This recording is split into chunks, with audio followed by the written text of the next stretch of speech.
నమస్తే, welcome to Andhraprabha. నేను విజయ. ఇక్కడ మనం ఫలక్నామా కాళికామాత టెంపుల్ దగ్గర ఉన్నాము.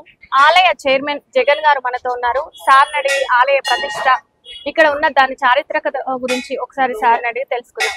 నమస్కారం సార్. విజయమాతకి అమ్మ. సార్, ఆలయం యొక్క ప్రత్యేకత, ఇక్కడ ప్రాచుర్యం ఎప్పటి నుంచి ఉంది ఆలయం అనేది, ఆలయం యొక్క చరిత్ర గురించి మీకు ఒకసారి వివరించండి సార్. మంచిదమ్మా. ఇది ఏంటంటే ఫస్ట్ ఇది ఏంది వ్యవసాయ భూములు ఉండే. వ్యవసాయ భూములలో ఏంటంటే మామూలుగా ఒక తెట్ట పెట్టి ఏదైనా పంట వచ్చినప్పుడు అది వచ్చినప్పుడు ఒక దీపం ముట్టించి 4 రాళ్లతోని అది చేస్తుండే అమ్మ. అది దాని తర్వాత ఏంటంటే మా నాయనమ్మ కొద్దిగా ఇక్కడ జారి పడడం, ఇక్కడ రోడ్డు ఉంది, కొద్దిగా జారి పడడం చేయడము ఆ రకంగా ఉన్నది. ఉన్నాక ఆమె ఇట్లా చూసింది అనమాట. ఏంది ఏం సంగతి అని చూసే వరకు ఆడ ఒక తెట్టె మాదిరిగా ఉంది, ఒక 4 రాళ్ళు పెట్టి ఒక తెట్టె మాదిరిగా ఉంది. సరే ఆమె ఏదో దండం పెట్టుకుంది, ఏదో అమ్మవారు అన్నట్టు ఆమె వెళ్ళిపోయింది. వెళ్ళిపోయిన తర్వాత మా నాయనకు 3-4 సార్లు కళ్ళలో రావడం చేయడము, అమ్మ నేను ఇట్లా ఉన్నాను చేసినాను అది అని చెప్పడం కూడా మా నాయన కళ్ళలో జరిగింది. మా నాయన కూడా ఏదో కళలు వస్తున్నాయని మా నాయన కూడా ఆలోచించాడు. ఆలోచించిన తర్వాత ఏంద్రా నేను చెప్తే అర్థం చేసుకుంటలేవు, నేను ఇక్కడ వెళ్చున్నానరా, నువ్వేం నాకు ఒక గుడి కట్టాలని చెప్పడం జరిగింది. కళలో చెప్పడం వల్ల అది ఏంటంటే మా నాయన మాకు చెప్పడము ఈ గుడి చరిత్ర ఏందనేది. అయితే దాని తర్వాత ఇక్కడ వచ్చి మా నాయన ఏంటంటే అమ్మ నాకు ఇంతవరకు చెయ్యేంత వరకు ఉందో నిలబడి ఎంతవరకు ఉందో అంతవరకు నేను గుడి కడతామని ఫస్ట్ కట్టమైసమ్మ గుడి కట్టించడం జరిగింది. దాని తర్వాత ఇప్పుడు దగ్గర దగ్గర ఒక 38 ఏళ్ళు అవుతుంది ఎల్లమ్మ గుడి కాళికామాత గుడి కట్టించాడు. కట్టించిన తర్వాత అది ఏమైందంటే అది సేమ్ ఏంటంటే మైసిగండిలో ఏదైతే విగ్రహం ఉందో సేమ్ అదే మాదిరిగా విగ్రహం ఉండే. అది మైసిగండిలో ఎవరైతే కేశవులు చేసిండు, కేశంపేట కేశవులు చేసిండు, అదే రెండోది మా దగ్గర ఫస్ట్ ఏమో కేశంపేటలో పెట్టిండు, దాని తర్వాత మైసిగండిలో పెట్టిండు, దాని తర్వాత మూడోది అమ్మవారి దగ్గరనే ఈయన్నే ప్రతిష్టాపన చేసిండు. ఆయన ప్రతిష్టాపన చేసిన తర్వాత ఒక 5-6 ఏళ్ళ తర్వాత అమ్మవారికి బాగానే పూజలు అవి నడుస్తుండే. ఒక 5-6 ఏళ్ళ తర్వాత బోనాల ముందు ఒక 10 రోజుల ముందు అమ్మవారిని ధ్వంసం చేసారు. ధ్వంసం చేసిన తర్వాత ఒక చెయ్యి రగొట్టారు, కొద్దిగా కలర్ జల్లేసారు. వేసిన తర్వాత అది మాకు ఇక్కడ ఒక అతను ఉంటుండే, అది ఎవరు చేసారు అనేది పోలీస్ డిపార్ట్మెంట్ కి తెలుసు. అది వాళ్ళని అది చేసారు. ఏంటంటే వాళ్ళు కూడా గొడవలు కాకుండా పోలీస్ డిపార్ట్మెంట్ అట్లనే ఉంటది కదా, గొడవలు కాకుండా అట్లా అది చేసేసారు. చేసిన తర్వాత అప్పటికి కమిషనర్ వచ్చిండే, లీడర్లు వచ్చారు, వాళ్ళు బీజేపీ వాళ్ళు ప్రతి ఒక్క లీడర్ వచ్చారు.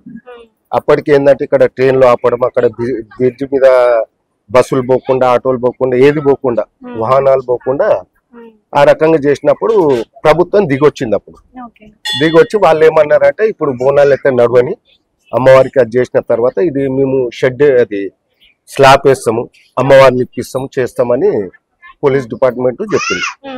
చెప్పిన తర్వాత ఇది బోనాలు అయిపోయినాయి. ఒక 15 రోజుల తర్వాత మమ్మల్ని పిలిపించి అయ్యా మళ్ళీ ఏం కథ అని చెప్పి, సరే మీరు చెప్పారు కదా సార్ ఏం సంగతి అని చెప్పిన తర్వాత మేము ఏంటంటే నేను ఒక ఎస్ఐ, మాకేందంటే ఏసీపీతోని మాకు పిలవడం చేయడము అది ఉంటుండే. ఒక ఎస్ఐని ఒక నన్ను ఒక అతన్ని నా ఎంబడి తీసుకెళ్ళి ఉంటే, ఎవరైనా ఉండాలి కదా ఎంబడి అన్నట్టు తీసుకెళ్లి ఆలగడ్డల ఈ అమ్మవారిని సెలక్షన్ చేసి ఒక నెల తర్వాత ఈ అమ్మవారిని తీసుకొని వచ్చి ఇక్కడ పోతలింగన్న టెంపుల్ ఉంటుంది, ఆ పోతలింగన్న టెంపుల్లో పెట్టడం జరిగింది. అయితే ఇంకోటి ఏంటంటే అమ్మవారిని ప్రతిష్టాపన చేయాలంటే మినిమం 1,35,000 ఖర్చు వస్తుంది. ఆ మూమెంట్ లో ఎవరి దగ్గర అంత డబ్బు లేదు. మా అంటే ఒక 1000-2000 ఉంటే మా గొప్పతనం అది ఆ రోజులలో. ఆ మూమెంట్ లో అంటే ఏమైందంటే మేము కూడా ఒక ఏడాది నర్థం వరకు పోతలింగన్న టెంపుల్నే ఉంది. వాళ్ళు విలేకరులు వాళ్ళు చూసి అరే అమ్మవారిని తెచ్చి ఇట్లా టెంపుల్లో పెట్టారు, దాన్ని ప్రతిష్టాపన చేస్తలేరు అది చెప్పడం జరిగింది. చెప్పినప్పుడు ఏంటంటే నన్ను పిలిపించారు పెద్ద మనుషులు పిలిపించి చేసి ఏందన్నా ఏంది అది అంటే మళ్ళీ ప్రతిష్టాపన అంటే మళ్ళీ ఖర్చుతో కూడుకున్న పని, ప్లస్ కాళికామాత ఎవరైతే నిలబెట్టాలనుకుంటే వాళ్ళు ఎవరైనా భయపడతారు. వాస్తవానికి ఆంజనేయుల గుడి అంటే, సాయిబాబా గుడి, ఇంకేదన్నా గుళ్ళు అంటే ఎవరైనా ముందుకు వస్తారు. కాళికామాత టెంపుల్ అమ్మవారిని ప్రతిష్టాపన చేయాలంటే ప్రతి ఒక్కరు ఇంకా జరుగుతుంది. నేను ఒకటే అన్నాను, నేను చేసేది మంచి పని. అంతే. మీరు ఏదైనా సాయం ఏదైతే ఆర్థికంగా చేయాలనుకుంటే ఇవ్వండి అంటే ఒకరు 5,000, ఒకరు 2,000, ఒకరు 1,000 అట్లా ఈ ఇచ్చకంలో మా ఇంటి ఒక 65,000 వరకు బియ్యంతో సహా. ఇక దాని తర్వాత 1,35,000 అనుకున్నది కడమ అన్ని నేనే పెట్టుకుంటాం. అమ్మవారిని తెచ్చేటప్పుడు కూడా ఏది ట్రాలీ కానీ మొత్తం చార్జెస్ మనమే పెట్టుకుని చేసిన తర్వాత ఒక 5 రోజులు అమ్మవారికి ఇది ప్రతిష్టాపన చేయడానికి ప్రతి ఒక్క కులం ఏదైతే కులాలు ఉంటాయో అమ్మవారిని ప్రతిష్టాపన చేసేది ఆ కులాలతో పిలిపించి చేసి చేసిన తర్వాత నేను ఎప్పుడైతే ప్రతిష్టాపన చేస్తున్నామో పంతులు తప్ప నేను తప్ప ఎవ్వరు లేరు ఇక్కడ. పబ్లిక్ అనేదే లేదు. వాళ్ళు ఎక్కడున్నా దూరం దూరం ఉన్నారు, అమ్మవారి దగ్గరికి వస్తలేరు. కాళికా మాత కాబట్టి భయపడుతున్నారు, దూరం ఉన్నారు. దాని తర్వాత ప్రతిష్టాపన చేసినాం. ఏ రకంగా చేయాలని పంతులు చేసారు. మన కులాలు ఏదైతే కులాలు ఒగ్గోళ్ళది కానీ, బేగరోళ్ళది కానీ, కుమ్మరోళ్ళది కానీ అన్ని ప్రతి రకాలుగా చేపించినాం. 5 రోజులు చేపించి ప్రతిష్టాపన చేసిన ఒక 15-20 నిమిషాలకు అప్పుడు వచ్చే భక్తులు రావడం చేయడం. అట్లా మళ్ళీ ఒక 5 రోజులు బోనాలు తీయడం, ఆ బస్తివాసులు కానీ చుట్టుపక్కల వాళ్ళు బోనాలు తీయడం కానీ ఆ రకంగా నడుచుకుంటూ వచ్చింది. నడుచుకుంటూ వచ్చి ఈ రకంగా నడుస్తుంది అమ్మవారికి. చాలా ప్రత్యేకంగా కనిపిస్తుంది ఇక్కడ. 100% ఉంటదమ్మా. మీరు ఏంటంటే మీరు ఇదంతా ఎన్ని సంవత్సరాల క్రితం జరిగింది సార్? ఇది జరిగి ఒక 35 ఏళ్ళు అయిందమ్మా. దాని తర్వాత ఏంటంటే మామూలుగా వచ్చే భక్తులు వస్తుండే చేస్తుండే. అది మామూలుగా జనాల్లోకి వచ్చింది అయితే ఒక 5-6 సంవత్సరాల నుంచి ఇది పబ్లిసిటీ. ఒక 3 ఏళ్ళమ్మా. 3 ఏళ్ళ నుంచి అది 3 ఏళ్ళ నుంచి అది ఎట్లా అంటే అసలు వాస్తవానికి ఏంటంటే నాకు ఆర్థికంగా బాగానే ఉంటే చేసిన ఉంటే ప్రతి ఒక్క దాంట్లో నేను కొద్దిగా లాస్ అవుతున్నాను. అయితే అమ్మవారికి నేను వచ్చి కానీ ఇట్లా దండం పెట్టుకొని చిన్న దీపంతలా దీపం ముట్టించి వెళ్ళిపోతుంటుంది. ఊకేటప్పుడు నేను ఊపుతుంటే వేరే ఎవరు భక్తి ప్రకారంగా ఊపుతుండే చేస్తుండే. అయితే చిన్న దీపం పెట్టి వెళ్ళిపోతుండే. మో టైంలో ఏంటంటే నాకు కొద్దిగా బిజీ ఉండడంలో అక్కడ రోడ్ పైన వెళ్తున్నా కానీ వీటికి ఒకసారి రాలేకపోతున్నా. రాలేకపోయినప్పుడు అప్పుడు ఏంటంటే కొద్దిగా ఆర్థికంగా దెబ్బ తినడం, ఏ బిజినెస్ చేసినా గానీ కొద్దిగా దెబ్బ అదే రకంగా అవుతుండే. అయితే ఏం సంగతి ఇట్లా జరుగుతుందని నేను ఇట్లా గురువులని అన్వేషిస్తూ ఒక గురువు నాకు దొరికి వీడికి వచ్చి చెప్పిండు, అమ్మవారిని ఇంత పెద్ద అమ్మవారిని ఇక్కడ నిలబెట్టి ధూప నైవేద్యం లేకపోతే ఎట్లా అది అని చెప్పడము. అప్పటి నుంచి నేను 24 గంటలు దీపం పెట్టడం. పెట్టిన తర్వాత ఒక 1 నెల రోజులలో మళ్ళీ అమాసకు అన్నదాన కార్యక్రమం చేయడం. అట్లా ఒక 9 ఏళ్ల నుంచి అన్నదాన కార్యక్రమం 24 గంటలు ధూపము నైవేద్యం అది అట్లా చేయడంలో ఒక్కొక్కరికి తెలిసి. ప్లస్ ఇంకోటి ఏంటంటే అమ్మవారికి శక్తి అయితే వచ్చిందో వచ్చే భక్తులను పిలిపించుకుంటది ఆమె. అట్లా పిలిపించుకొని ఈ రకంగా అమ్మవారి దగ్గర ఈ రకంగా నడుస్తుందమ్మా. ఒకసారి వరదలు వచ్చినప్పుడు దీపం ఆరిపోలేదని అదొకటి. అవునమ్మా. ఇప్పుడు ఇంతకుముందు ఏంటంటే బ్రిడ్జికే కొద్దిగా డ్యామేజ్ అయింది, గండి కొట్టేసింది. ఇక్కడ చుట్టుపక్కల మొత్తం వర్షాలే, ఇక్కడ కూడా వర్షాలే ఉండే, ఇక్కడ వరకు ఉండే. అమ్మవారి దీపం మాత్రం కిందికి వరకే ఉండే. అమ్మవారి దీపం మాత్రం ఇంత కొండెక్కలేదు. అట్లా ఇంకోటి ఏంటంటే మహిమ, చాలా మహిమ. అట్లా కూడా భక్తులు అరే వచ్చి చూసే వరకు దీపాలు ఎగురుతున్నాయని భక్తులకు నమ్మకం వచ్చింది, మాకు నమ్మకం వచ్చింది. ప్లస్ ఇంకోటి ఏంటంటే ఏంటంటే కొద్దిగా వైబ్రేషన్ ఎక్కువ ఉంటదమ్మా. వైబ్రేషన్ అంటే వచ్చిన భక్తులకు ఏదైనా చెడు ఉందనుకో వాళ్ళకి ఉంటే వాళ్ళకి ఏంటంటే మొత్తం వైబ్రేషన్ షేక్ అయిపోతారు. ఫస్ట్ రాని కదా అమ్మవారు అదేదైతే ఉంటుందో ఆ చెడును దూరం కొట్టి మళ్ళీ తీసుకొస్తుంది. ఇంట్లోకి ఒకసారి వచ్చిందంటే వాళ్ళ మనసుకు ఉంటది. మేము చెప్పడం ఏంటంటే ఒక 3 వారాలు రావాలి, 5 వారాలు రావాలి అని చెప్తాం. దాని ముందే కార్యక్రమం అయిపోతుంది. వాళ్ళది ఏదైతే అనుకుంటారు అంటే మనము వాళ్ళ పెండింగ్ ఉన్న పనులు ఏదో 10 లక్షలు రావాలి అది అంటే అట్లా కుదరదు. వాళ్ళది పెండింగ్ ఉంది, పెళ్లిళ్ళు ఉన్నాయి, లేకుంటే ఆ సంతానం గురించి కానీ ఆరోగ్యం గురించి కానీ ఏదైనా పెండింగ్ పనులు ఉంటే మాత్రం 100% నెరవేరుతాయి. నేను అన్నట్టు ఏంటంటే నాకు ఇప్పుడు బిల్డింగ్ కావాలంటే కాదు, ఒక 10 లక్షలు కావాలంటే కాదు. వాళ్ళది ఏదైతే పెండింగ్ పనులు ఉన్నాయో అవి 100% నువ్వు ఎన్ని గుళ్ళకు పోయినా అమ్మవారి దగ్గరికి అంటే వేరే గుళ్ళని నేను అది లేదు, అమ్మవారి దగ్గర అంత శక్తి ఉంది. కాళికా మాత అంటే శ్మశాన కాళిక కాబట్టి ఆమె దగ్గర అంత శక్తి ఉంది. ఏంటంటే పుట్టడం ఈయనే చావడం ఈయన, ఏది ఉన్నా అమ్మవారి దగ్గర అట్లా. దాని దిక్కెళ్ళి అమ్మవారి కంటే అంత పవరమ్మ. దాని దిక్కెళ్ళి ఇంతమంది భక్తులు వస్తారు చేస్తారు. మేము అట్లా చెప్పినా కానీ వాళ్ళు 2-3 వారాలలో మంచిగా ఒడి బియ్యం పోసి వాళ్ళకి దోషింది మేకను అది ఇదో చేసుకొని ఆ రకంగా చేసుకుంటారు. 6 months బ్యాక్ వచ్చింది సార్, తెలిసింది నాకు. ఇక్కడికి వచ్చినాక నా కోరిక కూడా నెరవేరింది. సంతోషం అమ్మ. ఇక్కడ కనగానే అమ్మవారే నన్ను ఇక్కడ పిలుచుకున్నారేమో అనిపించింది నాకు. నిజం అమ్మ, అదైతే నిజం. ఎందుకంటే ఇప్పుడు మనసు ఉంటది, భక్తి ఉంటది, కానీ పోవాలంటే మనం కాళ్ళు ఆడదు. అసంటి మూమెంట్లు ఏంటంటే ఈమె కాళ్ళు ఆడిపించి ఇక్కడికి వచ్చిర్రు అంటే కథ వాళ్ళ పనులు అయిపోయినట్టే లెక్క. నిజంగా ఇక్కడికి వచ్చినాం అంటే ఒక పాజిటివ్ వైబ్రేషన్, ఒక ఏదో భయం అమ్మవారిని చూడాలంటే అది ఒక రకంగా అనిపిస్తున్నారు. చాలా మహిమగల దేవత లాగా. ఇక్కడ చూసే నిమ్మకాయ దీపాలు గానీ, ఇక్కడ గంటలు గానీ, ముడుపులు కడుతున్నారు. ఇంకోటి ఏంటంటే కొద్దిగా వాళ్ళకు పెండింగ్ ఏదైతే ఉంటాయో వాళ్ళు ఏంటంటే ఈ ముడుపులు కడతారు. ముడుపులు కట్టడం వల్ల ఏంటంటే అమ్మవారికి శబ్దం వినబడుతుంది, గంటల శబ్దం వినబడుతుంది.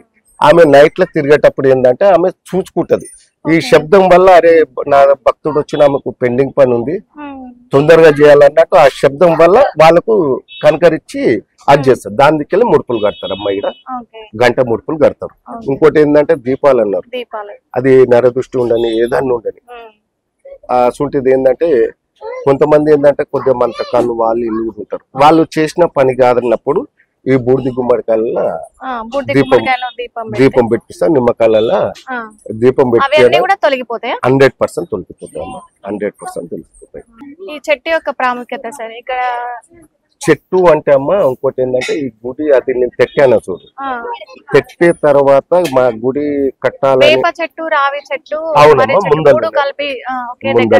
ఈడ ఏంటంటే మర్రి చెట్టు ఏంటంటే అమ్మకు ఇవైతే ఊడలు ఉన్నాయో ఇది అమ్మవారి జడలు అనమాట. అమ్మవారి జడలు మేము ఏంటంటే భక్తులకు కూడా ఏం చెప్తామంటే అమ్మవారి జడలు కొంతమంది ఏంటంటే ఊడలు తీస్తుంటారు, మాకు తెలిస్తే మాత్రం తీయొద్దా అని చెప్తాం.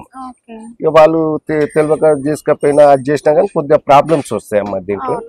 అంటే ఇక ఆమెకు కూడా ఏంటంటే నా జడని బట్టి గుంజిండు అనేది కొద్దిగా అదైతే వాళ్ళు కొద్దిగా ఆలోచించి ఏం చేస్తారు, తెలియక చేస్తారు. వాళ్ళకి ఏదో కొద్దిగా జ్వరం వచ్చినట్టు ఏదో కొద్దిగా కనిపించగానే అమ్మ నేను పలాంది నేను తీసుకున్నా కదమ్మా నా తప్పు అయిపోయిందని మళ్ళీ వచ్చి మొక్కితే సర్టిఫికేట్ అయిపోతుంది. ఇంకోటి అమ్మ నీకు కొన్ని హాస్పిటల్ తిరిగినా ఈ ఎక్స్రే అవి తీస్తారు, స్కానింగ్ అవన్నీ తీస్తారు. తీసిన తర్వాత వాళ్ళతో డాక్టర్లతో కాని పనులు ఇక్కడ అమ్మవారి దగ్గర అవుతాయి 100% అవుతాయి. అది దాని వల్ల ఎట్లా అంటే ఇప్పుడు ఏదో అంటారు చూడు, దెబ్బ దగ్గర ఉంటే మందు దగ్గర పెడితే కాదు కదా, ఉంటది వాళ్ళ మీద వేరేది ఉండడంలో వాళ్ళు అనుకోకుండా ఏదో జ్వరం వచ్చింది ఇవాళ రేపు ఏంటంటే కొంతమంది నమ్మరు. ఇప్పుడు ఏంటంటే చదవడం ఎక్కువైపోతుంది కాబట్టి అంతా ఇంగ్లీష్ మందులలోనే ఉందనుకుంటాం. ఇంతకుముందు చెట్ల మందులు ఉంటుండే, ఇప్పుడు చెట్ల మందులు తగ్గిపోయినాయి. చెట్ల మందులతోనే అంటే హాస్పిటల్ ఈ మధ్యన వచ్చినాయి కొన్ని ఏళ్ల నుంచి.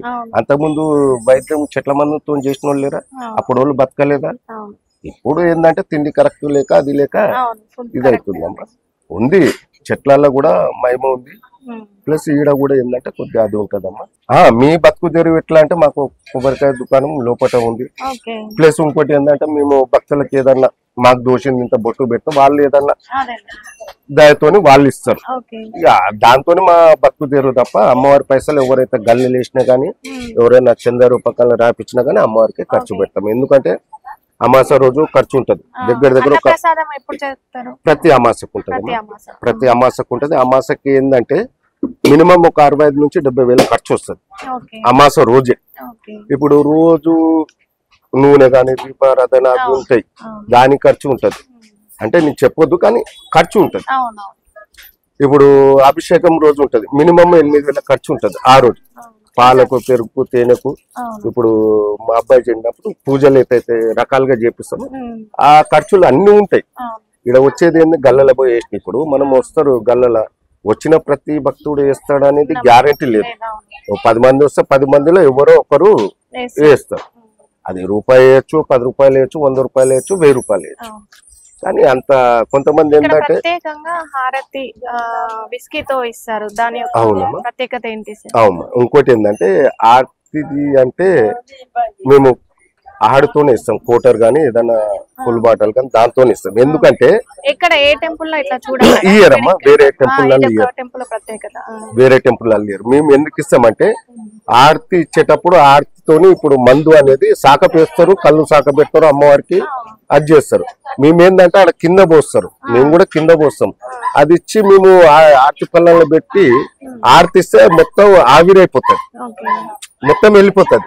అది అమ్మవారికి తీసుకుంటది అనమాట, ఆవిరైపోతుంది. కాబట్టి ఆమె తీసేసుకుంటుంది. దానివల్ల అమ్మవారికి కూడా ఏంటంటే ఆమె కూడా తృప్తి ఉంటది, వచ్చిన భక్తులకు కూడా మంచిగా ఉంటది. ఇప్పుడు నీకు ఆకలి అవుతుందమ్మా, నువ్వు అన్నం నీళ్లు తింటేనే నీకు కడుపు ఉండి ఏదో 10 మాటలు మాట్లాడగలతో 10 మందికి ఏదైనా సేవ చేయగలవు.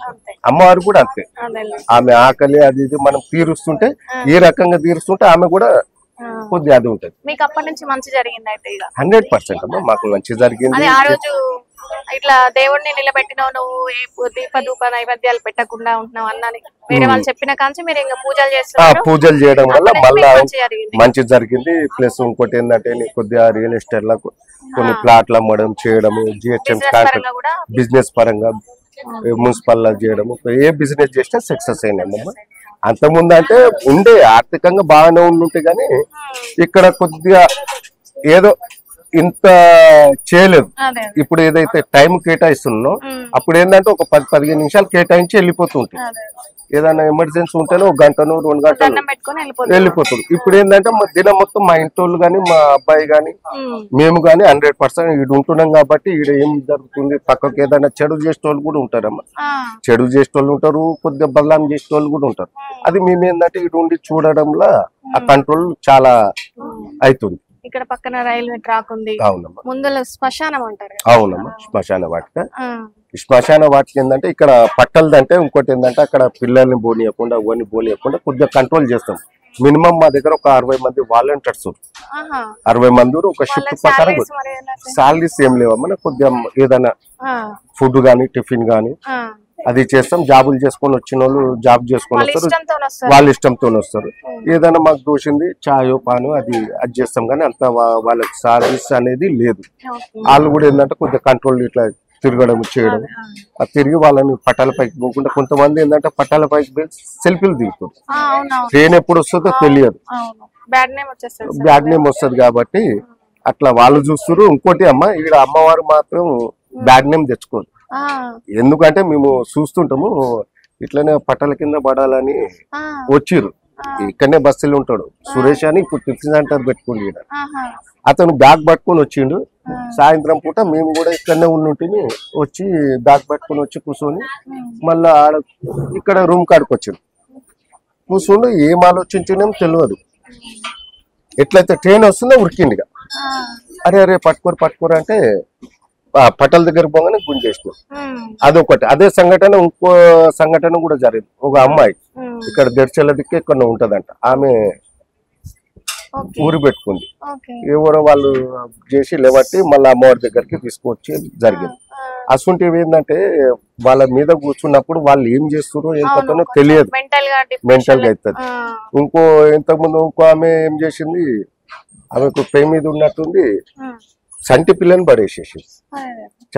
పడేసేసి ఆమె ఉన్న ఒంటి మీద ఉన్న చీరని ఇచ్చేసుకొని ఖాళీ జాకెట్ మీద లంగ మీదనే ఎత్తేసి పోయి పట్టాల కింద బాగా అనుకోని పోతే అప్పుడు రైల్వేలో మేము అది చేసి అది చేసేస్తాం. వీడికి తీసుకొచ్చి మళ్ళీ బొట్ట అది పెట్టిన తర్వాత ఆమె అరే నా బిడ్డేది నా కొడుకే అని, నా బిడ్డేదని అప్పుడు అడుగుతుంది.